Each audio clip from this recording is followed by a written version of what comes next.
Episode 53 विद्युत slaps गुरूर सोए होगे तुम उसके साथ। डिस्क्लेमर यह कहानी काल्पनिक है। इसमें दर्शाए गए सभी पात्र काल्पनिक है। इसे मनोरंजन के लिए बनाया गया है और आप हमारे इस चैनल पर देख रहे हैं जिसका नाम टोबीरामा संजू नॉवल स्टोरी है। अब आते हैं स्टोरी पर। स्टोरी पर आने से पहले एक बार वीडियो को लाइक कर दूं। अब आगे। इधर दूसरी तरफ ठाकुर पैलेस में इस वक्त लता अपने सोफे पर बैठी कुछ फाइल्स पढ़ रही थी। तभी अलीशा कमरे के अंदर आए और गुस्से से बोली, मॉम आप दिन भर बस इन्हीं फाइल्स को पते रहिएगा और देखिएगा एक दिन सारे जायदाद को वो गुरूर लेकर चली जाएगी और हमारे हाथों में फूटी कौड़ी भी नहीं आएगी। उसकी ये बात सुनकर लता उसे गुस्से से घूरने लगी और बोली, तुम्हें क्या लगता है मैं हाथ पर हाथ रखे हुए बैठी हुई हूँ? इसके जवाब में अलीशा ने चिढ़कर कहा, तो मुझे नहीं लगता कि आप कुछ कर भी रही है। मुझे तो ऐसा लगता है कि आप ये शान शौकत देखकर अंधी हो चुकी हैं। लेकिन आप मेरी बात ध्यान से सुन लीजिए, ये शान शौकत सिर्फ 4 दिन की चांदनी है। जहां एक बार दादाजी ने वसीयत गुरूर के नाम किया, वो गुरूर घमंडी लड़की हमें धक्के मारकर इस घर से बाहर निकाल देगी और हमारे हाथ में कुछ भी नहीं आएगा सिवाय इन पेपर्स के टुकड़ों के। ये कहते हुए उसने गुस्से से उन पेपर्स को देखा, लेकिन तभी लता ने दांत पीसकर कहा, पता नहीं कैसी बेवकूफ़ बेटी को मैंने पैदा किया है। बिल्कुल अपने बाप की तरह हो। जिस तरह वो नालायक और निकम्मा है उसी तरह लायक नहीं हो तुम।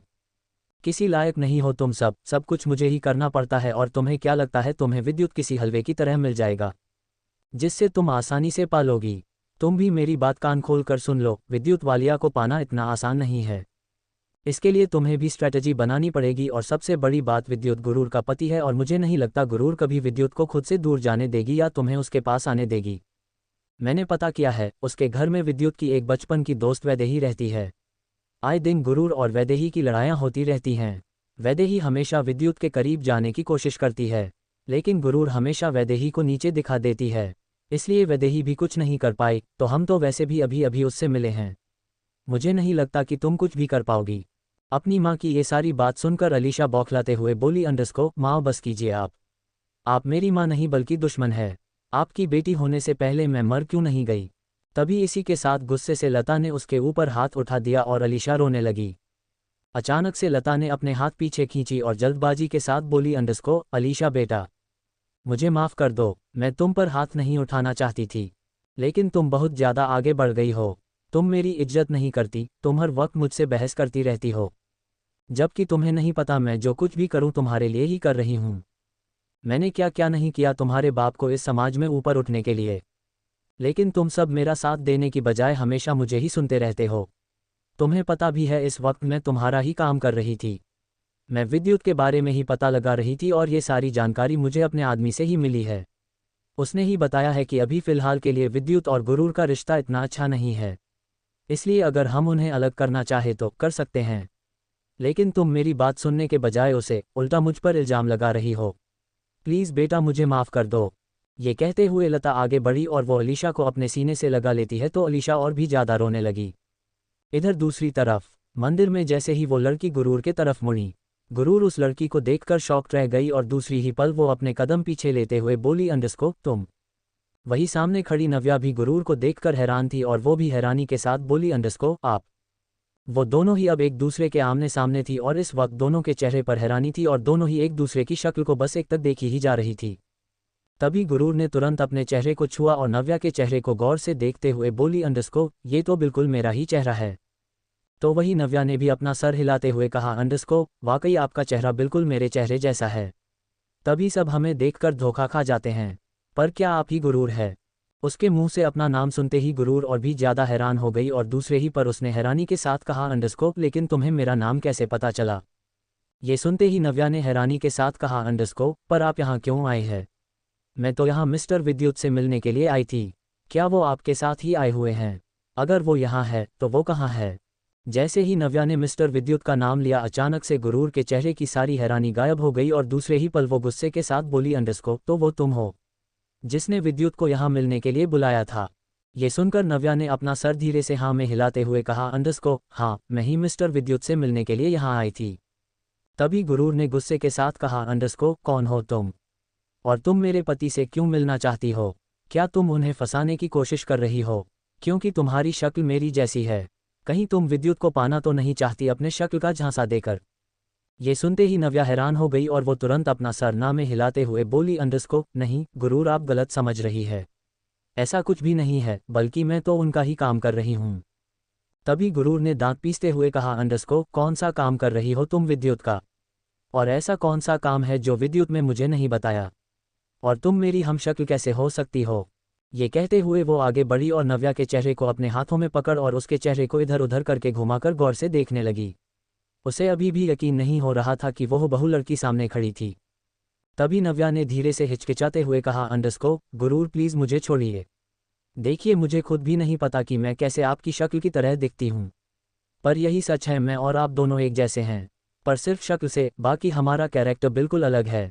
तभी गुरूर ने गुस्से से उसे छोड़ा और बोली अंडरस्को ऑफकोर्स हमारा कैरेक्टर बिल्कुल अलग है, क्योंकि मैं तुम्हारी तरह चीटर नहीं हूँ जो दूसरों के पति को ऐसे अकेले में मिलने के लिए बुलाए।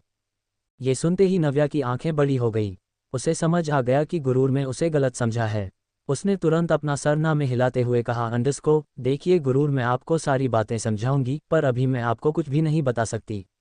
मुझे सिर्फ और सिर्फ मिस्टर विद्युत से मिलना था। अगर वो यहाँ नहीं आए हैं तो मैं अभी जा रही हूँ, वरना प्रॉब्लम हो सकती है। ये कहकर नव्या वहाँ से जाने को हुई, लेकिन तभी गुरूर ने उसके हाथ को पकड़ा और गुस्से से बोली अंडरस्को तुम यहाँ से कहीं नहीं जा सकती जब तक कि तुम मेरे सवालों का जवाब नहीं दे देती। मुझे समझ नहीं आ रहा कि आखिर ये सब हो क्या रहा है। तुम और विद्युत ऑलरेडी मिले हुए हो और मेरे पीठ पीछे ऐसा क्या हो रहा है जो तुम मुझे बताना नहीं चाहती? ये सुनकर नव्या के कदम रुक गए और उसने परेशान होकर गुरूर को देखते हुए कहा अंडरस्को देखिए गुरूर, मैं सच कह रही हूँ, अभी फ़िलहाल के लिए मैं आपको कुछ नहीं बता सकती। अगर आपको कुछ भी पूछना है तो आप प्लीज़ मिस्टर विद्युत से पूछ लीजिए, लेकिन मुझे यहाँ से जाने दीजिए, क्योंकि अगर मैं घर जल्दी नहीं गई तो सभी परेशान होने लगेंगे। ये सब सुनकर गुरूर ने दांत पीसते हुए कहा अंडरस्को किसका घर और कौन सा घर? कहाँ रहती हो तुम? ये सुनकर अब नव्या खामोश हो गई और उसने मन ही मन कहा अंडरस्को ओह गॉड, अब मैं गुरूर को क्या बताऊं कि मैं उसके घर में इस वक्त रहती हूँ, यहाँ तक कि उसके बेडरूम में भी। कहीं वो ये सुनेगी तो गुस्सा ना करें। ऑलरेडी ये मुझे गुस्से में लग रही है। क्या मुझे इसे सच बता देना चाहिए? लेकिन नहीं, मिस्टर विद्युत ने मना किया था। उन्होंने कहा था कि जब तक वो परमिशन न दे मैं किसी से भी अपना सच नहीं बता सकती, फिर चाहे वो कोई भी क्यों ना हो। मुझे लगता है कि मुझे गुरूर से कह देना चाहिए कि वो मिस्टर विद्युत से ही सब कुछ जान ले। ये सब सोचते हुए वो फिर से अपना हाथ छुड़ाते हुए बोली अंडरस्को देखिए गुरूर आप विद्युत से ही ये सारी बातें पूछ लीजिए तो ज़्यादा बेहतर होगा, लेकिन प्लीज़ अभी मुझे जाने दीजिए। लेकिन तभी गुरूर ने दांत पीसते हुए कहा अंडरस्को मुझसे बचकर जाने की बात भी मत करना, क्योंकि जब तक तुम मुझे नहीं बताओगी तब तक मैं तुम्हें नहीं छोड़ने वाली। तुम्हें बताना ही होगा कि आखिर तुम विद्युत से क्यों मिलना चाह रही थी, और तुम दोनों एक दूसरे के साथ मिलकर क्या कर रहे हो। कहीं विद्युत तुम्हारे साथ मिलकर मुझे धोखा तो नहीं दे रहा है? क्योंकि तुम मेरी हमशक्ल हो, कहीं उसे ऐसा लग रहा हो कि वो मुझे छोड़कर तुम्हारे करीब आ जाएगा, लेकिन वो ऐसा नहीं कर सकता। अगर उसने ऐसा किया तो मैं उसकी जान ले लूँगी। उसे नहीं पता मैं उसके लिए कितना ज़्यादा पजेसिव हो चुकी हूँ, और अगर वो गलती से भी तुम्हारे करीब या किसी भी लड़की के करीब गया तो मैं उसे जिंदा नहीं छोड़ूंगी।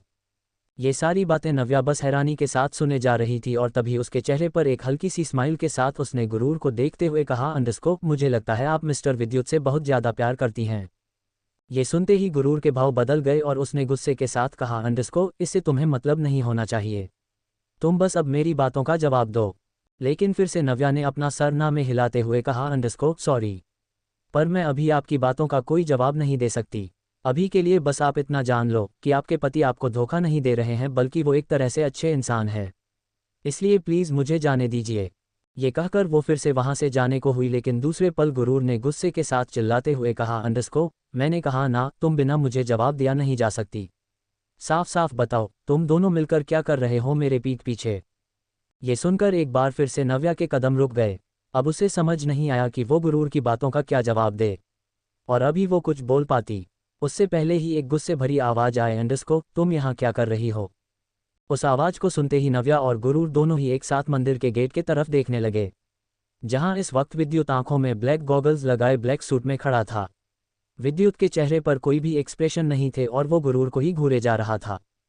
विद्युत को वहां देखते ही गुरूर तुरंत गुस्से से बोली अंडरस्को थैंक गॉड विद्युत कि तुम यहाँ आ गए, और अब तुम ही मुझे बताओ कि यहाँ क्या चल रहा है, और तुम इस लड़की से मिलने के लिए अकेले क्यों आने वाले थे? कहीं ये मेरी हमशक्ल है इसलिए तुम मुझे धोखा तो नहीं देना चाहते? तभी विद्युत उसके तरफ बढ़ा और उसके बाजू से कसकर पकड़ते हुए बोला, अंडरस्को what is wrong with you? क्या तुम्हारे दिमाग में शक का कीड़ा इस तरह घूम रहा है कि तुम मेरे पीछे यहाँ तक चली आए? ये सुनते ही गुरूर एक पल के लिए चुप रह गई और उसे बेचैनी महसूस हुई। उसने अपनी नज़र चुराते हुए कहा, अंडरस्को मैं तुम पर कोई शक नहीं कर रही हूँ।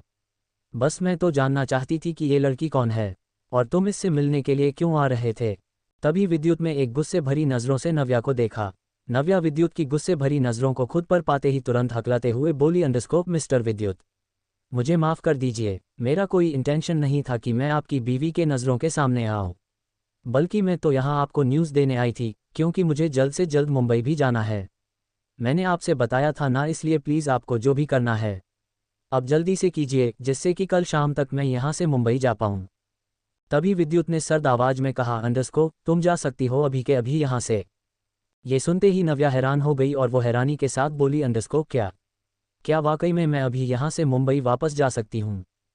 इसके जवाब में विद्युत ने बिना किसी भाव के कहा, अंडरस्को हाँ, मुझे जो जानना होगा मैं तुमसे बाद में जान लूँगा, पर अभी के लिए तुम यहाँ से जा सकती हो। ये सुनते ही नव्या की आंखों में चमक आ गई और वो तुरंत एक्साइटमेंट के साथ बोली, अंडरस्को thank you so much mister विद्युत, मैं बता नहीं सकती कि मैं इस बात को सुनकर कितनी ज़्यादा खुश हूँ। ये कहते हुए तभी उसकी नज़र अचानक से गुरूर पर गई, जो इस वक्त गुस्से से कांप रही थी। गुरूर को इतने गुस्से में देखकर वो डर गई और उसने हकलाते हुए कहा, अंडरस्को गुरूर देखिए, आपको ज़्यादा परेशान होने की ज़रूरत नहीं है और ना ही मिस्टर विद्युत से कोई भी लड़ाई करने की ज़रूरत है। मैंने आपसे पहले ही कहा था कि उन्होंने आपको धोखा नहीं दिया है और आगे जो भी बात होगी आप उनसे ही समझ लीजिए। अभी के लिए मैं जा रही हूँ, आप अपना ख्याल रखिएगा, अगर किस्मत ने चाहा तो हम फिर से ज़रूर मिलेंगे। इसी के साथ नव्या मुस्कुराए और वहाँ से बाहर की तरफ निकल गई। इधर गुरूर उसे बस गुस्से के साथ जाते हुए देख रही थी, लेकिन तभी विद्युत उसके कलाई को पकड़ा और उसे खींचते हुए बाहर लेकर जाने लगा। लेकिन उसी वक्त गुरूर ने गुस्से से विद्युत के हाथ को झटका और चिल्लाते हुए बोली, अंडरस्को विद्युत वालिया, आखिर दिखा ही दी ना तुमने अपनी औकात। पहले उस मिस्ट्रेस को उस महल में जगह दी और अब जब उससे भी तुम्हारा मन नहीं भरा तो फिर दूसरी लड़की को ले आए, वो भी वो जो हूबहू मेरी तरह दिखती है। आखिर तुम करना क्या चाहते हो? उसकी ये बात सुनकर विद्युत गुस्से से उसे देखने लगा और अपने आंखों से गॉगल्स निकाला। यहाँ गुरूर अभी भी गुस्से से दांत पीस रही थी और तभी विद्युत ने सर्द आवाज में कहा, अंडरस्को व्हाट्स रॉन्ग विद यू? आखिर तुम्हारी प्रॉब्लम क्या है? तुम क्यों इतना ओवर रिएक्ट कर रही हो? ये सुनकर गुरूर गुस्से से मुस्कुराए और बोली, अंडरस्को ओवर रिएक्ट सीरियसली विद्युत, तुम्हें लगता है कि मैं ओवर रिएक्ट कर रही हूँ? क्या तुम्हें नहीं पता कि मैंने अभी अपनी नज़रों के सामने अपनी हमशक्ल को देखा, और वह भी उस हमशक्ल को जिसे मिलने के लिए तुमने बुलाया था, और तुम दोनों मिलकर पता नहीं मेरे पीठ पीछे क्या कर रहे हो। मुझे तो ये भी शक है कि कहीं तुम उसके साथ सोए भी होंगे। आखिर घटिया इंसान जो हो। तभी एक जोरदार थप्पड़ गुरूर के गाल पर लगा। गुरूर पूरी तरह सुन्न हो गई और धम्म से नीचे जा गिरी। क्या होगा अब इनके रिश्ते में? Subscribe to Tobirama Sanju novel story episode 54 विद्युत का अनकंडीशनल प्यार। अब आगे। गुरूर का चेहरा दूसरे ही पल दूसरी तरफ झुक गया और उसकी आंखों में तुरंत आंसू निकल आए।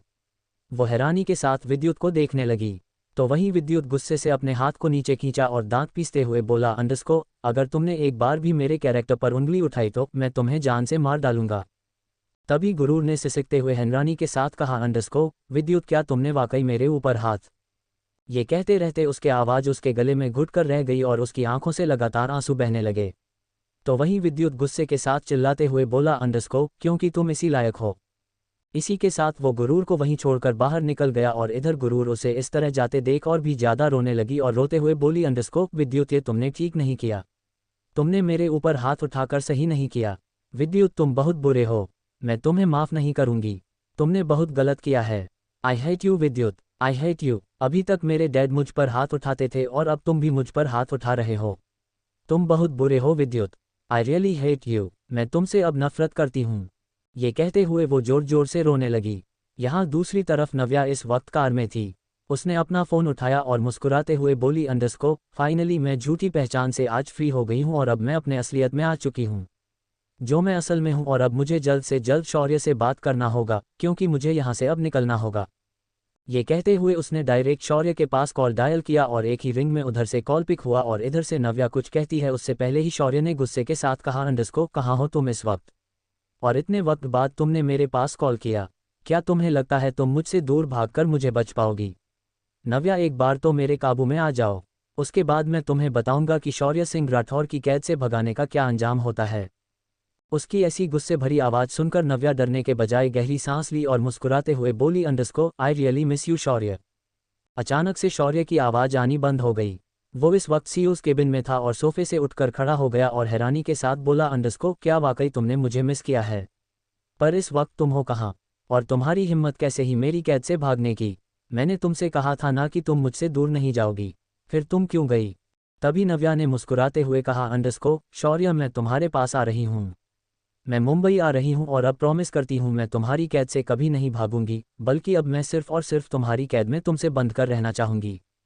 ये सब सुनकर शौर्य के एक्सप्रेशन बदल गए और उसने गुस्से के साथ कहा, अंडरस्को सबसे पहले मुझे ये बताओ कि तुम हो कहाँ? तभी नव्या ने हिचकिचाते हुए कहा, अंडरस्को दरअसल मैं मुंबई आ रही हूँ, मैं वही तुमसे मिलूंगी। तभी शौर्य ने दांत पीसते हुए कहा, अंडरस्को मुझे साफ साफ अपनी लोकेशन बताओ, मैं अभी के अभी तुमसे मिलने आ रहा हूँ। तभी नव्या ने हैरानी के साथ कहा, अंडरस्को पर तुम मैसूर कैसे आ सकते हो? तुम तो इस वक्त मुंबई में होंगे ना? तभी उधर से शौर्य ने कुछ देर रुककर कहा, अंडरस्को वॉट, क्या तुम मैसूर में हो? इसके जवाब में नव्या ने कहा, अंडरस्को हाँ मैं इस वक्त मैसूर में हूँ, लेकिन तुम कहाँ हो? क्या तुम आउट ऑफ इंडिया हो? देखो अगर तुम आउट ऑफ इंडिया हो तो कोई बात नहीं, मैं तुम्हारे बंगले में चली जाऊंगी और वहीं तुम्हारा इंतजार करूंगी। तभी शौर्य केबिन से बाहर निकलते हुए बोला, अंडरस्को बेवकूफ़ लड़की, मैं इस वक्त मैसूर में ही हूँ और मैं अभी के अभी तुमसे मिलने आ रहा हूँ। जल्द से जल्द मुझे अपना लोकेशन शेयर करो और इस बार मुझसे दूर भगाने की कोशिश मत करना, वरना मुझसे बुरा कोई नहीं होगा। ये सुनकर नव्या हैरानी के साथ बोली, अंडरस्को क्या तुम वाकई मैसूर में हो? पर तुम यहाँ क्या करने आए थे? तभी शौर्य ने दांत पीसते हुए कहा, अंडरस्को तुम्हें ढूंढने आया था क्योंकि मुझे पता चला था तुम मैसूर में हो और फाइनली तुमने खुद मुझे कॉल किया है, इसलिए जल्द से जल्द मुझे अपना लोकेशन शेयर करो, मैं सामने से आकर तुम्हें बताऊंगा कि इतने दिन दूर रहने का अंजाम क्या होता है। ये सुनकर नव्या के चेहरे पर ना चाहते हुए भी स्माइल आ गई। शौर्य से बात करके उसे काफ़ी ज़्यादा सुकून मिल रहा था। उसे ऐसा लग रहा था कि जैसे शौर्य ही उसकी मंजिल हो और वही जब भी विद्यांत उसके करीब रहता था उसे बहुत अनकंफर्टेबल महसूस होता था। उसे ऐसा लगता था कि जैसे वो जल्द से जल्द शौर्य के पास चली जाए। उसने फिर गहरी सांस लेकर शौर्य के पास अपना लोकेशन शेयर कर दिया और कॉल कट कर दिया। अब तक रात हो चुकी थी। इधर पैलेस में सुष्मिता जी और नीलेश सोफे पर बैठे बात कर रहे थे। तभी उनका फ़ोन बजा। सुष्मिता जी ने कॉल उठाया। उधर से गरिमा जी ने परेशान आवाज में कहा, अंडरस्को क्या गुरूर आपके घर आए हैं? ये सुनकर सुष्मिता जी ने ना समझी में कहा, अंडरस्को नहीं तो क्यों, क्या हुआ उसे? क्या वो वहाँ पर नहीं है? इसके जवाब में गरिमा जी ने परेशान होकर कहा, अंडरस्को वो दोपहर से घर से गई है पर अब रात होने को आई है, लेकिन वो अभी तक यहाँ वापस नहीं आई। मुझे बहुत टेंशन हो रही है। मुझे लगा कि वो शायद आप सबके घर चली गई होगी, लेकिन आप अभी कह रही है कि वो आपके भी घर में नहीं है। ये सुनते ही सुष्मिता जी हैरानी के साथ नीलेश जी की तरफ देखते हुए बोली, अंडरस्को पर गुरूर तो यहाँ आई ही नहीं है, और क्या उसने बताया था कि वो कहाँ जा रही है? क्या आपने उसके पीछे गार्ड्स नहीं लगाए थे? इसके जवाब में गरिमा जी ने परेशान होकर कहा, अंडरस्को मैंने गार्ड्स लगाने का सोचा था पर उसने ही मना कर दिया था और उसने मुझे ठीक से बताया भी नहीं था। उसने कहा था कि वो बस एक ज़रूरी काम से बाहर जा रही है। हमें लगा कि वो जल्द से जल्द वापस आ जाएगी, पर अब रात हो गई, वो नहीं आए। अब हमें बहुत टेंशन हो रही है। कहीं ऐसा तो नहीं है कि उसे कुछ हो गया हो?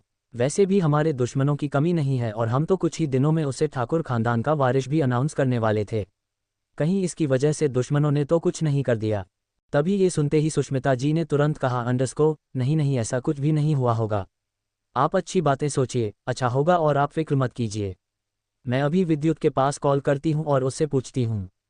क्या पता गुरूर विद्युत से मिलने गई हो। जब गरिमा जी ने ये सुना तो फिर वो शांत हो गई और बोली, अंडरस्को अच्छा ठीक है, आप जल्दी से मुझे बता दीजिएगा अगर गुरूर का कुछ पता चले तो। इसी के साथ कॉल कट हुआ और सुष्मिता जी ने नीलेश जी से कहा, अंडरस्को पापा गुरूर मिल नहीं रही है। गरिमा जी ने बताया कि वो दोपहर से घर से बाहर गई थी पर अभी तक वापस नहीं आई। मुझे बहुत टेंशन हो रही है। ये सुनते ही नीलेश जी ने हैरानी के साथ कहा, अंडरस्को ये तुम क्या कह रही हो बहू? आखिर वो वहाँ से कहाँ जा सकती है? तभी सुष्मिता जी ने कहा, अंडरस्को मुझे ऐसा लग रहा है कि वो विद्युत के पास गई होगी, लेकिन अभी कोई और कुछ कहता है उससे पहले ही वैदेही वहाँ आते हुए बोली, अंडरस्को क्या आप सबको वाकई लगता है कि वो लड़की विद्युत के पास ही होगी? कहीं ऐसा तो नहीं कि वो फिर से भागने की कोशिश की हो और वहाँ से भाग गई हो? ये सुनते ही नीलेश के साथ साथ सुष्मिता जी भी गुस्से से वैदेही को देखने लगी। वैदेही सार्कास्टिक होकर बोली अंडरस्को, मुझे तो पहले इस लड़की के ऊपर शक था। उसने ऑलरेडी यहाँ से भागने की कोशिश की थी और अब तो उसे वहाँ से जाने का भी मौका मिल गया, इसलिए वो अब भाग चुकी है। मुझे लगता है आप सबको इसकी उम्मीद छोड़ देनी चाहिए और विद्युत को भी उसे डिवोर्स दे देना चाहिए। तभी सुष्मिता जी ने गुस्से के साथ कहा, अंडरस्को, वैदेही शांत रहो। तुम हर वक्त उन दोनों को अलग करने के बारे में सोचती रहती हो। तुम्हें पता भी है विद्युत गुरूर को चाहता है और गुरूर भी अब विद्युत को चाहने लगी है। उन दोनों के बीच सब कुछ ठीक हो गया है। मुझे नहीं लगता कि गुरूर इस तरह से घर छोड़कर भाग होगी। ये सुनकर वैदेही गुस्से से दांत पीसने लगी। इधर दूसरी तरफ एक लग्जरियस बार के अंदर वैभव ने विद्युत को घूरते हुए कहा, अंडरस्को, क्या आज तुम पूरे बार के काउंटर को खाली करने वाले हो? मैं कब से देख रहा हूं तुम ड्रिंक पर ड्रिंक किए जा रहे हो। आखिर तुम्हें हुआ क्या है? क्या तुम मुझे कुछ बताओगे? विद्युत शराब की नशे में डूबते हुए बोला, अंडरस्को, मैं बिल्कुल ठीक हूं। तुम यहां से जा सकते हो। मैंने तुम्हें यहां नहीं बुलाया। ये सुनकर फिर से गुस्से के साथ वैभव ने कहा, अंडरस्को, मुझे अच्छे से पता है तुम अपने तकलीफ में मुझे शामिल नहीं करते, लेकिन तुम मुझे बताओ, मैं तुम्हारा दोस्त हूं। मैं जरूर तुम्हारी हेल्प करूंगा। मैं तुम्हें इस तरह देख नहीं सकता। मुझे अच्छे से पता जरूर कुछ ना कुछ तो हुआ है और कहीं गुरूर का मैटर तो नहीं है। ये सुनते ही विद्युत में गुस्से के साथ उस शराब की बोतल को फ्लोर पर पटक दिया, जिसे देखकर वैभव एक पल के लिए चुप हो गया। तभी विद्युत ने गुस्से से दांत पीसते हुए कहा, अंडरस्को, उस लड़की को मुझ पर भरोसा नहीं है। वो हर वक्त मुझ पर शक करती है। उसे ऐसा लगता है कि मैं उसे धोखा दे रहा हूं और जब उसे मुझ पर यकीन नहीं है तो वो मेरी जिंदगी में क्यों आए?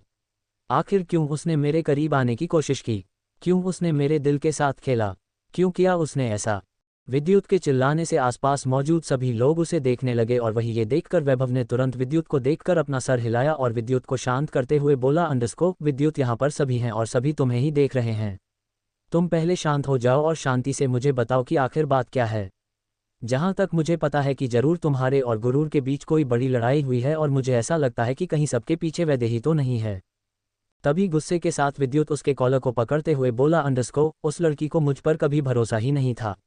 वो कहती है कि उसे मुझसे प्यार नहीं है, लेकिन जब मैं किसी दूसरी लड़की के करीब जाता हूं तो वो मेरे लिए पॉजिटिव होती है, लेकिन खुद से कभी एक्सेप्ट नहीं करती और तो और मुझ पर गंदे इल्जाम लगाती है।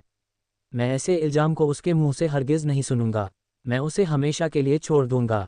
ये सुनते ही वैभव ने तुरंत उसे शांत करते हुए कहा, अंडरस्को, विद्युत, इस वक्त तुम बिल्कुल भी होश में नहीं हो। तुम्हें समझ नहीं आ रहा है कि तुम क्या बोल रहे हो? क्या तुम उस लड़की को छोड़ोगे जिसे तुम बचपन से चाहते आ रहे हो? उस लड़की को जिसकी एक झलक पाने के लिए तुम मैसूर से मुंबई जाते थे? क्या तुम उसे लड़की को छोड़ दोगे जिसके ऊपर तुमने पिछले 20 सालों से अपनी नज़रें रखी हुई थी और आखिर में उस लड़की से शादी की? नहीं विद्युत, तुम ऐसा कुछ भी नहीं कर सकते, इसलिए प्लीज़ अभी खुद को संभालो। तभी विद्युत गुस्से से चिल्लाते हुए बोला, अंडरस्को, भूल जाऊंगा मैं उसे। अगर मैं उसे बचपन से प्यार कर सकता हूं तो जवानी में मैं उससे नफरत भी कर सकता हूं। उसे पल भर में भूलने की औकात रखता हूं मैं। ये सुनकर अब वैभव ने कुछ नहीं कहा और वो कुछ सोचते हुए विद्युत को पकड़ते हुए बोला, अंडरस्को, विद्युत, मुझे लगता है अभी तुम्हें सिर्फ और सिर्फ घर जाना चाहिए। ये कहकर उसने विद्युत को पकड़ा और उसे वहां से लेकर जाने लगा। लेकिन तभी विद्युत गुस्से से बोला, अंडरस्को, मैं खुद से चला जाऊंगा। मुझे किसी के सहारे की जरूरत नहीं है। ये सुनकर वैभव ने उसे घूरते हुए कहा, अंडरस्को, तुम खुद से ड्राइव नहीं कर सकते विद्युत। मैं चुपचाप तुम्हें घर पर छोड़ूंगा। ये कहते हुए वो विद्युत को लेकर कार में गया और खुद ड्राइव करने लगा। ड्राइव करते वक्त उसने विद्युत की तरफ से देखा। विद्युत इस वक्त अपना सर सीट से का अपनी आंखें बंद किया था। उसे देखकर वैभव ने सोचते हुए कहा, अंडरस्को, मुझे लगता है कि मुझे ही अब गुरूर से बात करनी होगी। इस तरह से तो इनका रिश्ता खराब हो जाएगा और ये दोनों कभी एक ही नहीं हो पाएंगे। मुझे लगता है कि मुझे जल्द से जल्द गुरूर को बताना होगा कि विद्युत उसे कितना चाहता है, और आज से नहीं बल्कि बचपन से ही विद्युत उसे चाहता है और वो उसे पाने के लिए हर मुमकिन कोशिश कर चुका है। और जब वो दोनों एक हुए हैं तो मैं चाहता हूं कि वो दोनों दिल से भी एक हो जाए, उनके बीच कोई भी प्रॉब्लम्स ना आए, और इसके लिए मुझे कल ही गुरूर से बात करना होगा। ये सब कहते हुए उसने गहरी सांस लिया और कुछ ही देर में कार बंगले के बाहर रोकी। उसने विद्युत को पकड़कर कार से बाहर निकाला और उसे अंदर की तरफ लेकर जाने लगा। अंदर जैसे ही वो गेट पर पहुंचा, उसकी सामने नजर गई। सामने इस वक्त गुरूर बैठी हुई थी।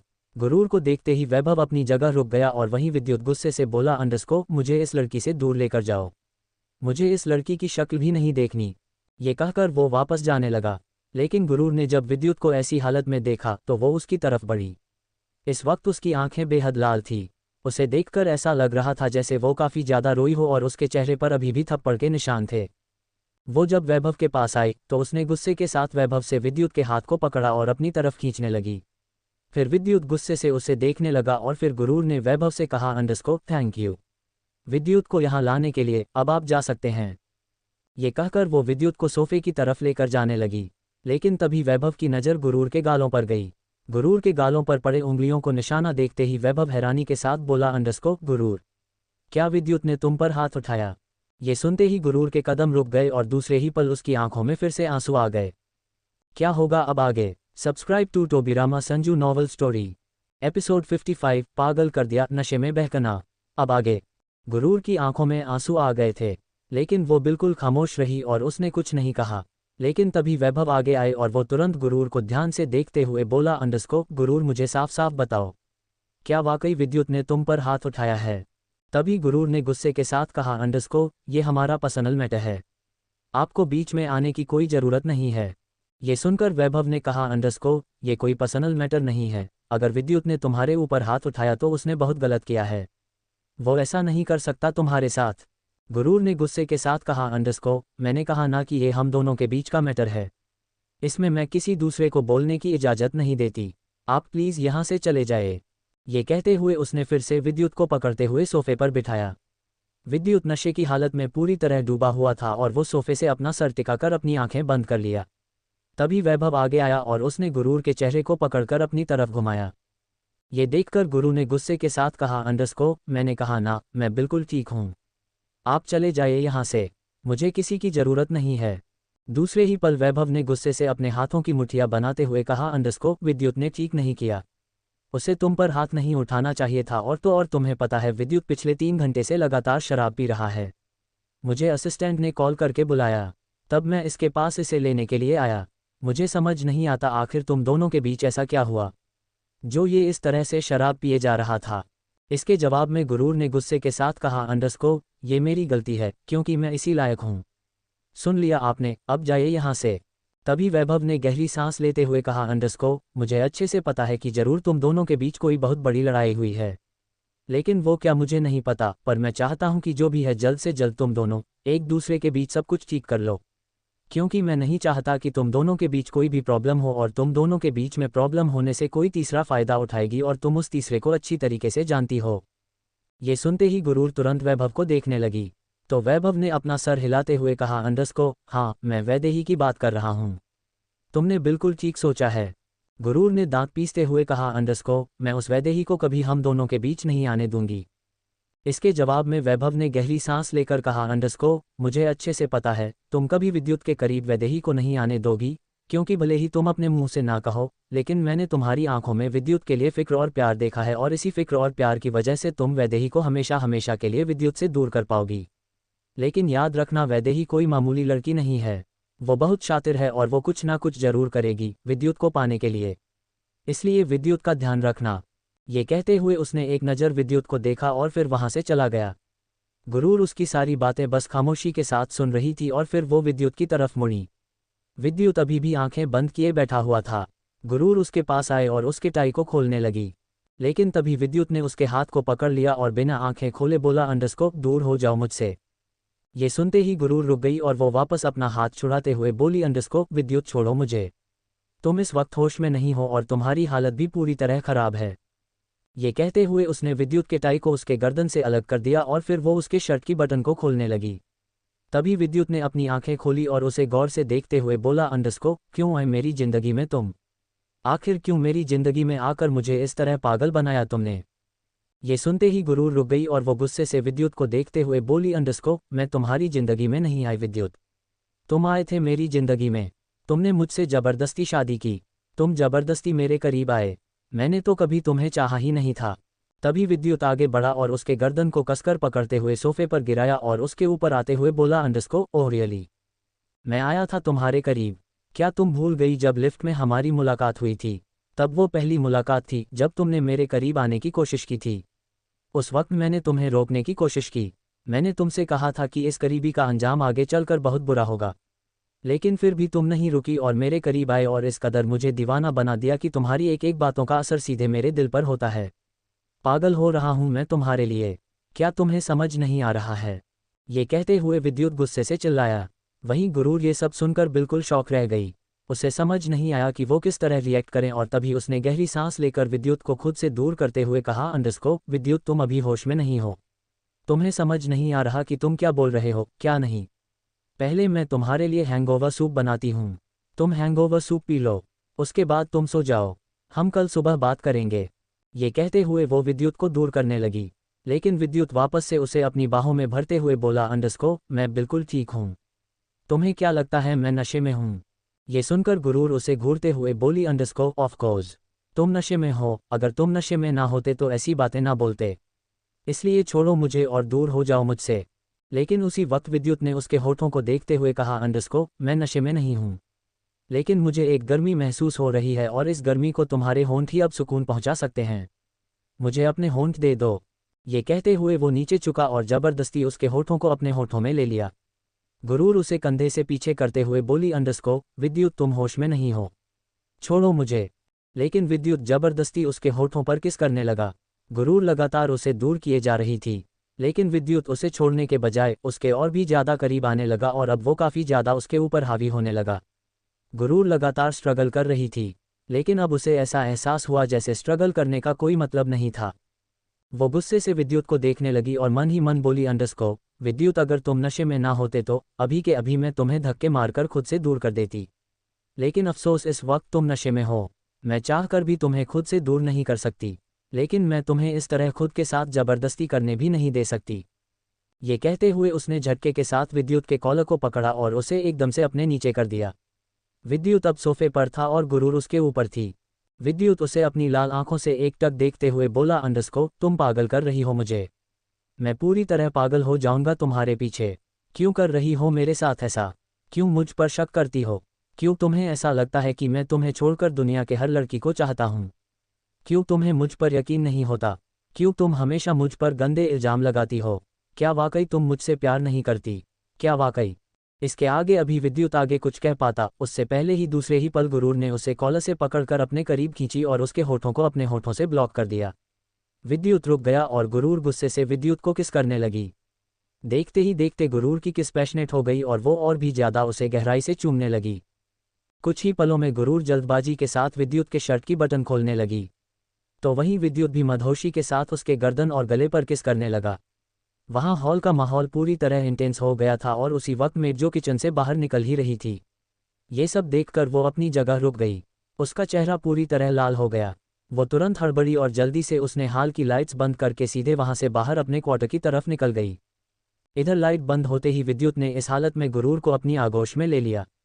उसने गुरूर के होठों को कसकर भींच लिया और फिर उसे गहराई से प्यार करने लगा और उन दोनों की सांसों की आवाज़ पूरे हॉल में गूंज उठी। इधर दूसरी तरफ एक होटल के बाहर इस वक्त कार से टिक करके नव्या खड़ी थी और वो लगातार दूसरे तरफ ही देखे जा रही थी। उसने मन ही मन कहा, अंडरस्को शौर्य ने तो कहा था कि वो जल्दी यहाँ आने वाला है, पर अभी तक वो वापस क्यों नहीं आया? मुझे उसकी टेंशन हो रही है, कहीं उसने मुझसे झूठ तो नहीं बोला, क्योंकि इतने वक्त से मैं उससे दूर थी, तो शायद उसे लगा होगा कि वो मुझे ऐसे ही बेवकूफ़ बनाएगा।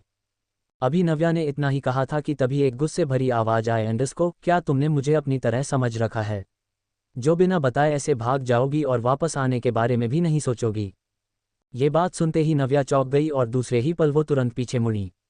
इस वक्त शौर्य गार्ड्स के साथ खड़ा था, उसके चेहरे पर कोई भी एक्सप्रेशंस नहीं थे और वो गुस्से से उसे घूर जा रहा था। शौर्य को देखते ही नव्या की आंखों में एक चमक आ गई। वो दौड़ते हुए शौर्य की तरह भागी और शौर्य के सीने से लग गई। शौर्य ने भी उसे कसकर अपनी बाहों में भर लिया और गहरी सांस लेकर बोला, अंडरस्को फाइनली इतने वक्त बाद मैं तुम्हें अपनी बाहों में भर रहा हूँ, मैं बता नहीं सकता कि मैं कितना ज़्यादा खुद को सेटिस्फाइड महसूस कर रहा हूँ। वहीं नव्या का भी कुछ यही हाल था, उसे एहसास हुआ कि वो कहीं ना कहीं शौर्य से प्यार करती थी और जब वो शौर्य से दूर हुई तो उसे ऐसा लगा जैसे वो अपने धड़कनों से दूर हो गई हो और अब शौर्य की धड़कनों को सुनकर उसे अपनी धड़कनें भी महसूस होने लगी। उसने प्यार से कहा, अंडरस्को शौर्य आई एम सो सॉरी, मुझे नहीं पता था कि तुमसे दूर रहकर मेरी ऐसी हालत हो जाएगी, अगर मुझे ऐसा पता होता तो मैं कभी तुमसे दूर न जाती। आई रियली लव यू शौर्य, मैं तुमसे बहुत प्यार करती हूँ। ये कहते हुए वो शौर्य के तरफ देखने लगी। वहीं शौर्य उसके मुंह से ये सुनकर कुछ सेकंड तक हैरान था और फिर आसपास देखते हुए बोला, अंडरस्को क्या हुआ है तुम्हें? तुम अचानक से इतना बदल कैसे गई? कुछ वक्त पहले तुम मुझसे नफरत करती थी और अचानक से तुम मुझे आई लव यू बोल रही हो। मुझे तो यकीन नहीं हो रहा है। कहीं मैं कोई सपना तो नहीं देख रहा हूँ? इसके जवाब में नव्या हल्के से मुस्कुरा दी और बोली, शौर्य, तुम सपना नहीं बल्कि हकीकत में जी रहे हो और मैं रियलिटी में तुम्हें आई लव यू बोल रही हूँ। क्योंकि तुमसे दूर रहकर मैं जान पाई हूँ कि जब कोई इंसान अपने प्यार से दूर रहता है तो उसकी क्या हालत होती है, और पल पल किस तरह से उसकी याद उसे सताती रहती है। और मैंने तुम्हें बहुत मिस किया शौर्य। I am so sorry. मैं तुम्हें अब छोड़कर कभी नहीं जाऊंगी। मैं अब जिंदगी की सारी खुशियाँ और दुख तुम्हारे साथ एंजॉय करूंगी। आई रियली लव यू शौर्य। ये कहते हुए वो फिर से शौर्य के सीने से लग गई। वहीं शौर्य के चेहरे पर दूसरे पल एक बड़ी सी मुस्कुराहट आ गई। वो नव्या के बालों में हाथ फेरते हुए उसे कसकर अपनी बाहों में भर लिया और बोला, मुझे तो अभी भी यकीन नहीं हो रहा है, पर अगर तुम रियलिटी में मेरे पास वापस आए हो और मुझसे प्यार करती हो तो आई प्रॉमिस, मैं तुम्हें कभी तकलीफ नहीं दूंगा और ना ही मैं तुम्हें कैद में रखने की कोशिश करूंगा। तुम्हें अच्छे से पता है कि मैं तुम्हें कैद में इसलिए रखता था क्योंकि तुम हमेशा भागने की कोशिश करती थी, वरना मैं तुमसे बहुत प्यार करता था और आई प्रॉमिस, मैं आगे भी तुमसे बहुत प्यार करूंगा। तुम्हें मैं एक भी तकलीफ नहीं होने दूंगा। I love you too. ये कहते हुए वो नीचे झुका और नव्या के माथे पर किस कर लिया। नव्या के चेहरे पर एक बड़ी सी मुस्कुराहट आ गई। उसने प्यार से कहा, शौर्य, आई रियली मिस यू। इसके जवाब में शौर्य उसे कमर से पकड़ते हुए बोला, आई मिस यू टू। और अब मैं तुम्हें अपने साथ मुंबई लेकर चल रहा हूं और तुम अभी के अभी मेरे साथ चलोगी, क्योंकि मुंबई जाने के बाद ही हम शादी करेंगे। जैसे ही शौर्य ने शादी की बात कही, नव्या शॉक हो गई और शॉक होकर बोली, शौर्य, क्या तुम सीरियस हो? इसके जवाब में शौर्य उसे अपनी कार की तरफ लेकर जाते हुए बोला, ऑफ कोर्स, मैं बहुत सीरियस हूँ, क्योंकि तुम जिस तरह हमेशा मुझे छोड़कर जाती रहती हो, इसलिए अब मैं तुम्हें परमानेंट अपने पास रखना चाहता हूँ। मैं तुम्हें पूरी तरह से अपना बना लेना चाहता हूँ, जिससे कोई भी चाहकर भी तुम्हें मुझसे अलग ना कर पाए। ये सुनकर नव्या कुछ घबरा गई। उसकी घबराहट को देखकर शौर्य ने कहा, क्या अभी भी तुम मुझसे प्यार नहीं करती?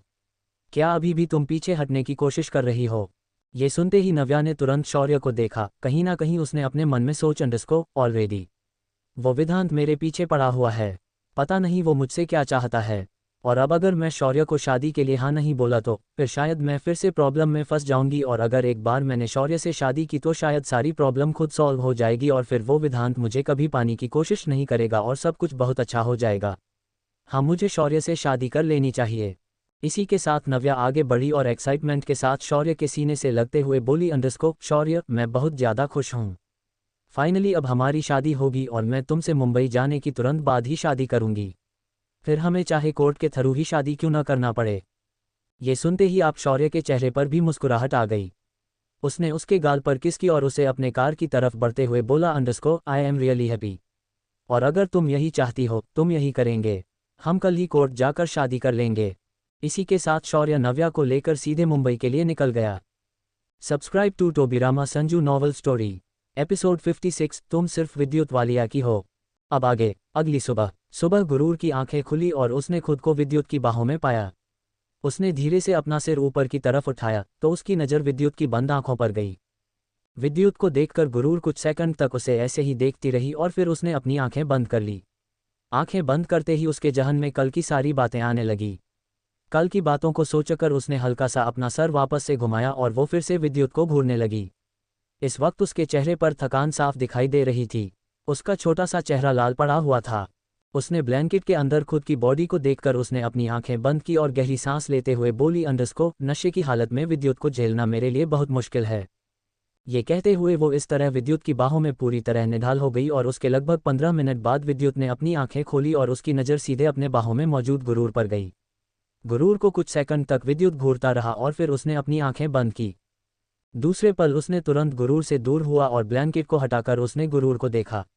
गुरूर की बॉडी को देखकर विद्युत ने दांत पीसते हुए कहा, व्हाट द हेल, ये क्या किया मैंने? मैं ऐसे कैसे इसके साथ पेश आ सकता हूँ? ये कहते हुए वो नीचे झुका और गुरूर के चेहरे को दबाते हुए बोला, हे, आर यू ओके? क्या तुम ठीक हो? अपनी आंखें खोलो बीवी, आर यू ओके? लेकिन गुरूर ने कुछ भी रिएक्ट नहीं किया, जिसे देखकर विद्युत ने ब्लैंकेट से उसे पूरी तरह कवर किया और सीधे वॉशरूम की तरफ चला गया। कुछ ही पलों में वो वॉशरूम से बाहर आया और टेबल से अपना फ़ोन उठाया। उसने गुस्से के साथ कॉल डायल करते हुए कहा, मैं इतना भी नशे में कैसे आउट ऑफ कंट्रोल हो सकता हूँ? कि मैं इस तरह से इसके साथ पेश आया। मेरी और इसकी उम्र में बहुत बड़ा फ़र्क है। ये कितने कम उम्र में कुछ ऐसे नहीं झेल सकती। तभी उसने कॉल डायल किया और सर्द आवाज़ में बोला, अंडरस्को डॉक्टर की टीम जल्द से जल्द विला भेजो। उधर से असिस्टेंट ने तुरंत हाँ कहा और विद्युत में कॉल कट कर दिया। वो वापस गुरूर के पास आया। उसने उसके हाथ को पकड़ा और उसके गर्दन पर उसकी नज़र गई। गुरूर के पूरे गर्दन पर वाइट मार्क्स भरे हुए थे। उसे देखकर ऐसा लग रहा था जैसे कल उसके साथ बहुत ही वाइडली पेश किया गया हो। विद्युत ने अपनी आंखें बंद की और गहरी सांस लेते हुए बोला, अंडरस्को क्यों करती हो मेरे साथ ऐसा? अगर तुम मुझे गुस्सा ना दिलाओ तो मैं कभी तुम्हारे साथ ऐसे पेश ना आता। तुम्हें क्यों समझ नहीं आता कि तुम्हारे अलावा मेरे करीब कोई नहीं आ सकता? लेकिन फिर भी तुम बच्चों जैसी जिद करती हो और मुझ पर इल्ज़ाम लगाती हो। तभी कुछ ही वक्त बाद दरवाज़ा खुला और फीमेल डॉक्टर की टीम अंदर की तरफ आई। विद्युत डॉक्टर को घूरते हुए बोला, अंडरस्को मेरी बीवी होश में नहीं आ रही है। जल्द से जल्द इसे होश में लाइए और याद रहे इसे कुछ होना नहीं चाहिए। ये सुनते ही डॉक्टर ने तुरंत अपना सर हिला दिया और वो गुरूर की तरफ आने लगी। लेकिन विद्युत अभी भी गुरूर के हाथ को पकड़े हुए था। तभी डॉक्टर ने हिचकिचाते हुए कहा, अंडरस्को मिस्टर विद्युत, क्या आप बाहर जा सकते हैं? विद्युत अपनी भवें चढ़ाते हुए बोला, अंडरस्को क्यों जाऊं मैं इसका पति हूं। मैं यहीं पर रहूंगा। आपको जो भी करना है मेरे सामने करिए। ये सुनकर डॉक्टर दूसरे डॉक्टर की तरफ देखने लगी। वही गेट पर खड़ा असिस्टेंट जल्दबाजी के साथ आगे आते हुए बोला, अंडरस्को बॉस, वालिया पहले से बहुत बार कॉल आ चुके हैं। आई थिंक आपको पहले उन्हें अटेंड कर लेना चाहिए। ये सुनकर विद्युत के हाथों की मुठ्ठियां बंद हो गई। वो सीधे बाहर जाने लगा। लेकिन बाहर जाते जाते वो डॉक्टर की तरफ मुड़कर बोला, अंडरस्को जल्द से जल्द मेरी बीवी को होश आ जाना चाहिए और उसे क्या हुआ है ये भी आप मुझे बताएंगे। ये कहकर वो वहां से बाहर निकल गया। इधर डॉक्टर गुरूर का चेकअप करने लगी। वहीं दूसरी तरफ वालिया पैलेस में इस वक्त नीलेश सुष्मिता जी सोफे पर परेशान हालत में बैठे हुए थे। सुष्मिता जी ने परेशान होकर कहा, अंडरस्को पता नहीं गुरूर किस हालत में होगी। कल से विद्युत फ़ोन भी नहीं उठा रहा है और हमें समझ नहीं आ रहा है कि वो ऐसे कैसे कहाँ जा सकती है। कुछ ही देर में ठाकुर खानदान के लोग भी यहाँ आ जाएंगे और वो काफ़ी ज़्यादा गुस्से में है। हम उन्हें क्या जवाब देंगे? इतने सालों बाद उनके खानदान की बेटी मिली भी तो हमने उसे खो दिया। पापा मुझे बहुत टेंशन हो रही है। इसके जवाब में नीलेश जी ने कहा, अंडरस्को बेटा, फिक्र तो मुझे भी हो रही है, लेकिन मुझे लगता है विद्युत को जरूर कुछ ना कुछ पता होगा। मुझे लगता है कि मुझे ही एक बार उसके बंगले में जाकर उसे देखना चाहिए। ये सुनते ही सुष्मिता जी ने अपना सर जल्दी से हिलाया और अभी आगे कोई कुछ रिएक्ट करता है उससे पहले ही नीलेश जी का फ़ोन रिंग हुआ। अपना फ़ोन देख उन्होंने जल्दबाजी के साथ कहा, अंडरस्को विद्युत ने फ़ोन किया है। ये सुनते सुष्मिता जी ने जल्दी से कहा, अंडरस्को जल्दी से पिक कीजिए और पूछे कि क्या उसे गुरूर के बारे में कुछ पता है। नीलेश जी ने अपना सर हिलाया और उन्होंने कॉल पिक किया। तभी उधर से विद्युत की भारी आवाज़ आए, अंडरस्को आप सब परेशान मत होइए, वो बिल्कुल ठीक है और मेरे साथ है। विद्युत की डायरेक्ट कही बात सुनकर नीलेश जी कुछ सेकंड तक शांत हो गए और फिर दूसरे ही पल उन्होंने हड़बड़ी के साथ कहा, अंडरस्को क्या वो कल से तुम्हारे पास है? पर वो अचानक से तुम्हारे पास क्यों चली गई? और इसके बारे में हमें उसने क्यों नहीं बताया? तुम्हें पता है विद्युत हम सब कितना परेशान हो रहे हैं। यहाँ तक कि ठाकुर परिवार भी बहुत ज़्यादा परेशान है। सुबह से वो लोग 10 बार फ़ोन कर चुके हैं मेरे पास। एक काम करो, तुम जल्द से जल्द गुरूर को लेकर घर वापस आ जाओ, क्योंकि ठाकुर परिवार भी जल्दी यहाँ पर आने वाला है। ये सुनकर स्टडी रूम में मौजूद विद्युत के एक्सप्रेशन कुछ गहरे हो गए और फिर उसने गहरी मुस्कुराहट के साथ कहा, अंडरस्को ठाकुर परिवार से तो अब मुझे मिलना ही पड़ेगा, इसलिए मैं अगले 2 घंटे में उसे लेकर वहाँ आ जाऊँगा। ये सुनकर उधर से नीलेश जी ने फिर मुस्कुराहट के साथ कहा, अंडरस्को चलो शुक्र है कि तुम यहाँ आने वाले हो, हम तुम्हारा इंतजार करेंगे। इसी के साथ कॉल कट हुआ तो सुष्मिता जी ने एक्साइटमेंट के साथ कहा, अंडरस्को क्या कहा विद्युत ने? क्या गुरूर को वो लेकर आ रहा है?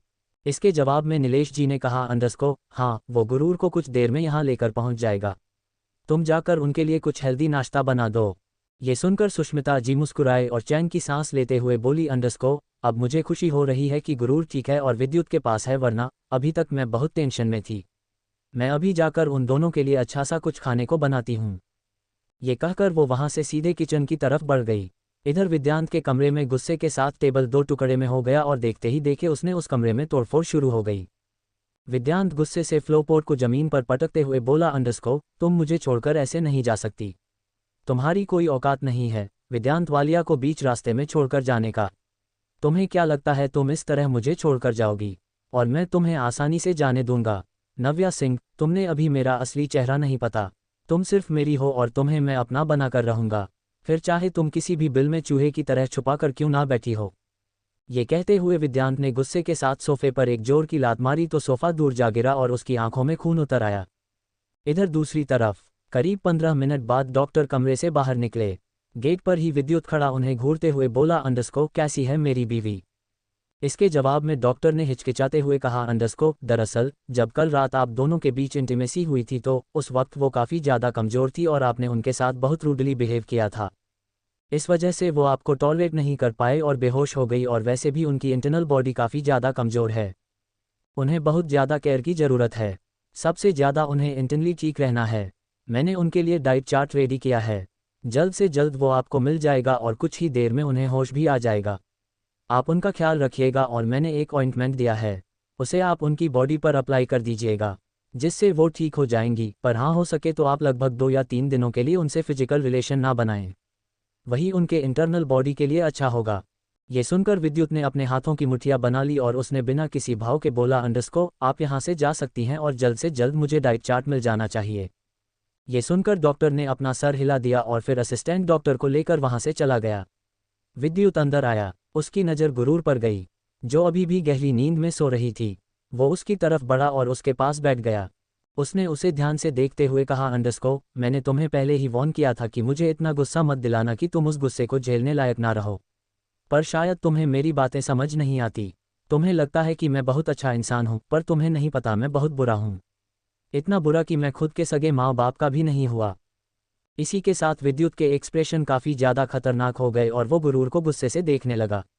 लगभग आधे घंटे बाद गुरूर ने कसमसाते हुए अपनी आंखें खोलने लगी। जब उसने अपनी आंखें खोली तो उसकी नज़र सीधे विद्युत की काली गहरी आंखों से टकराए। विद्युत को एक सेकंड के लिए देखकर गुरूर अपनी जगह बिल्कुल शांत रही, लेकिन तभी उसने विद्युत से अपनी नज़रें फेर ली। ये देखकर विद्युत ने उसको चीन से पकड़कर अपने तरफ घुमाते हुए सर्द आवाज़ में कहा, अंडरस्को मैं तुम्हें फ्रेश कराने लेकर जा रहा हूँ। उसके बाद तुम्हें मेडिसिन लेनी है और डाइट चार्ट के हिसाब से तुम अब ब्रेकफास्ट, लंच और डिनर करोगी। ये कहकर उसने ब्लैंकेट को उसकी बॉडी से दूर किया तो गुरूर तुरंत चिल्लाते हुए बोली, अंडरस्को विद्युत ये क्या कर रहे हो तुम? तुम्हें पता है ना मैंने कपड़े नहीं पहने। लेकिन अभी वो कुछ कहती कि उससे पहले ही उसकी नज़र अपनी बॉडी पर गई। उसने इस वक्त एक मैक्सी ड्रेस पहन रखी थी। अपने बॉडी पर कपड़े देखकर गुरूर अपनी आंखें बड़ी करते हुए बोली, अंडरस्को क्या तुमने मुझे कपड़े पहनाए हैं? इसके जवाब में विद्युत ने बिना किसी भाव के बोला, अंडरस्को क्या यहाँ मेरे अलावा तुम्हें कोई और दिख रहा है? ये सुनकर गुरूर ने चिढ़कर कहा, अंडरस्को विद्युत मुझे तुमसे कोई बात नहीं करनी, प्लीज़ मैं अपने आप से भी शावर ले लूँगी, तो तुम मेरी इतनी भी फिक्र मत करो। ये कहकर वो धीरे से उठने की कोशिश करने लगी, लेकिन तभी वो लड़खड़ा गई और वो गुस्से से विद्युत को देखने लगी। विद्युत उसे देख टेढ़ा मुस्कुराया और उसे अपनी गोद में उठाते हुए बोला, अंडरस्को मैंने तुमसे कहा था तुम अभी चलने की कंडीशन में नहीं हो, इसलिए अब मैं ही तुम्हें शॉवर दिलाऊंगा और अब मुझसे कोई बहस मत करना। ये कहकर वो सीधे उसे लेकर वॉशरूम के अंदर की तरफ बढ़ गया। वहीं गुरूर उसे बस गुस्से से देखती रही। करीब 25 मिनट बाद विद्युत गुरूर को अपनी गोद में लेकर बाहर निकला। उसने गुरूर को बेड पर बिठाया और उसके बाथरोब को खोलने लगा। ये देखते ही गुरूर तुरंत गुस्से से बोली, अंडरस्को अब ये तुम क्या कर रहे हो? क्या अभी रात से तुम्हारा मन नहीं भरा कि तुम अब दिन में भी ये सब कर रहे हो? तभी विद्युत ने उसे गुस्से से देखते हुए कहा, अंडरस्को तुमने मुझे समझ क्या रखा है? क्या मैं तुम्हें कोई गंदा इंसान लगता हूँ जो हर वक्त इसी के बारे में सोचता है? ये सुनकर गुरूर ने चिढ़कर कहा, अंडरस्को तो फिर तुम क्या करने जा रहे हो? विद्युत ने टेबल पर रखे ऑइंटमेंट को उठाते हुए कहा, अंडरस्को इसे तुम्हारी बॉडी पर अप्लाई करना है, क्योंकि हमें कुछ देर बाद पैलेस जाना है और तुम ऐसी कंडीशन में नहीं जा सकती। ये सुनते ही गुरूर गुस्से से विद्युत को देखते हुए बोली, अंडरस्को यू नो वॉट विद्युत तुम्हारा ये अच्छा है, पहले खुद तकलीफ पहुंचाओ और फिर इस तकलीफ पर मरहम लगाओ। ये सुनकर विद्युत जो उसके नेक पर ऑइंटमेंट अप्लाई कर रहा था, उसके हाथ रुक गए और वो उसकी आंखों में ध्यान से देखने लगा। गुरूर ने उससे नजरें फेर ली तो विद्युत ने ऑइंटमेंट को दूसरी तरफ रखकर उसके गर्दन पर अपने होंठ रख दिए। ये महसूस करते ही गुरूर एक पल के लिए सिसक उठी और वो तुरंत विद्युत को पकड़ते हुए बोली, अंडरस्को ये तुम क्या कर रहे हो? ये मैं खुद से कर लूँगी, तुम यहाँ से जाओ। तभी विद्युत ने उसके चेहरे को अपने हाथों में पकड़ा और उसके चेहरे पर बने अपने उंगलियों के निशाने को देखते हुए बोला, अंडरस्को क्या ये अभी भी दर्द कर रहा है? ये सुनते ही गुरूर गुस्से से दांत पीसते हुए बोली, अंडरस्को विद्युत तुम्हें मेरी इतनी फिक्र करने की कोई ज़रूरत नहीं है। अगर तुम्हें इतनी फिक्र होती तो तुम कभी मेरे साथ ऐसा ना करते। यू नो वॉट तुम्हें और मेरे डैड में कोई अंतर नहीं है। वो भी मुझ पर ऐसे ही हाथ उठाते थे और तुमने भी उसी तरह मुझ पर हाथ उठाया। मैंने कभी इमेजिन नहीं किया था कि तुम मेरे साथ ऐसा करोगे। मुझे कभी लाइफ में प्यार नहीं मिला। मैंने जिस तरह की अपनी लाइफ सोची थी, मुझे उस तरफ अपनी लाइफ नहीं मिली, और जब मुझे ऐसा लगा कि शायद अब कोई मेरी ज़िंदगी में ऐसा आ गया जो मेरा ख्याल रख रहा है और मेरी बदतमीजी को सहने लगा है, तो आखिर में तुमने भी अपनी औकात दिखा दी। विद्युत, मुझे खुद से ही नफरत हो रही है। मुझे ऐसा लग रहा है शायद मुझ में ही कोई कमी है। शायद मैं ही अच्छी लड़की नहीं हूँ जिसे तुम या कोई भी दूसरा इंसान डिजर्व करें। शायद इसीलिए कियान ने भी मुझे कभी नहीं अपनाया। शायद इसलिए कियान प्यार नहीं करता, उसने जानवी को चुन लिया। शायद मैं किसी के लायक नहीं हूँ। और अभी ये सब गुरूर कह रही थी कि तभी गुस्से के साथ विद्युत ने उसे बाहों से पकड़ते हुए कहा, जस्ट शट अप। जैसा तुम सोच रही हो वैसा कुछ भी नहीं है, और मेरे सामने तुम किसी भी गैर लड़के का जिक्र भी नहीं करोगी। तुम्हें पता है ना कि मुझे तुम्हारे मुंह से उस कियान तो क्या, किसी भी दूसरे लड़के का जिक्र नहीं पसंद। और जहां बात रही तुम्हारे डिजर्व करने की, तो तुम सिर्फ मुझे डिजर्व करती हो। तुम सिर्फ विद्युत वालिया की हो। दुनिया का कोई भी लड़का तुम्हें मुझसे दूर नहीं कर सकता। तुम सिर्फ और सिर्फ मेरी हो। Got it. इसी के साथ विद्युत ने उसे अपने सीने से लगा लिया, और वहीं गुरूर ये सब सुनकर पूरी तरह शॉक्ड रह गई। क्या होगा अब आगे? क्या होंगे अब गुरूर और विद्युत एक? क्या करेगा विधांत अब नव्या के साथ? कमेंट में बताना। Subscribe to Tobirama Sanju novel story.